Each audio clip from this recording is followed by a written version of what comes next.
it day 5 or is it day 6? It's day 6, because tomorrow's halfway there. And I don't know if you can actually hear me. I'm in the station waiting for a train, so comes on. This is not our train. And we're gonna go do tours and stuff today. It's gonna be fun.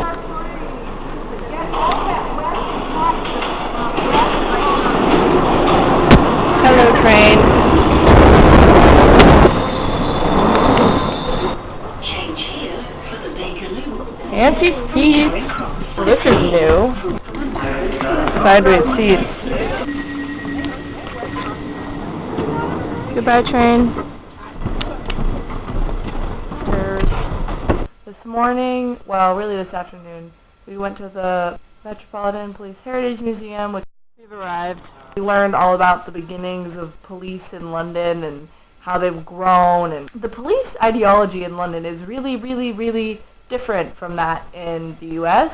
Like, they try to be as least armed as possible, unlike us, which is as armed as possible. And like here, you know, you're not afraid to approach a police officer because you're not worried they're going to shoot you. And then after that, we ate at this really yummy pub. Hot chocolate. You know, we can walk up from here. Ireland. And then we went down to the Victoria and Albert Museum, which was one of the first museums ever. It was so cool. This was one of Da Vinci's notebooks. How freaking cool is that?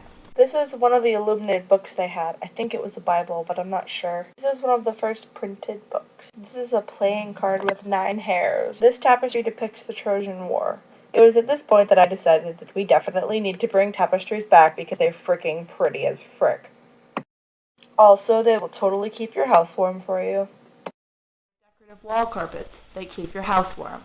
They had a really huge jewelry collection, which was amazing. They had like tiaras and like this huge set of rings and a bunch of like really cool necklaces. Like, this jewelry collection was enormous. And I would have taken pictures of it, but I wasn't allowed to.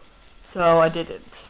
It's just so cool. They had so much stuff, and they had like a bunch of like wrought iron stuff, like doors, and I went with Dr. Kennedy, which was great because she knew all of the Catholic and Christian like imagery that was showing up in like the stained glass windows and the altar pieces and all this cool stuff we looked at. Remember Lord Nelson's tomb that I talked about from St. Paul's? These are the angels that were supposed to go on top of like pillars that were around the tomb, but they were lost for centuries until they just found them. That's what the final tomb would have looked like if Wolsey had been able to finish it. This was one of many, many rooms and walls covered and full of sculptures. And St. George killed the dragon and freed the maiden. And then after that, we did a Jack the Ripper tour.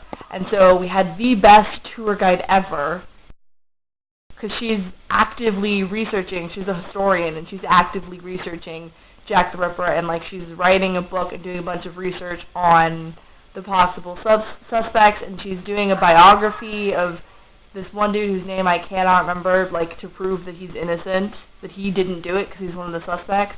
And it's just, she was amazing. She was the best tour guide I've ever had.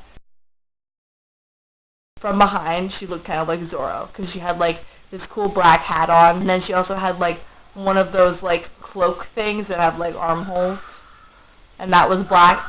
It was so awesome. She was a great tour guide. And now we're back, and I'm super tired, and I'm gonna edit the video that I need to post today, and then I'm gonna get up early tomorrow to go to the British Museum and do stuff. It's gonna be fun. Stuff. Yes. And I want to go back to the Victoria and Albert Museum because, damn. And also, they had a bookstore that I didn't even get to go in, and they had, like, an actual shop that had, like, a bunch of cool jewelry and stuff. So I want to go back and look at the bookstore and look at all the things that I missed, because I missed a bunch, too. It's so cool. There's so much to see here. Good night, YouTube.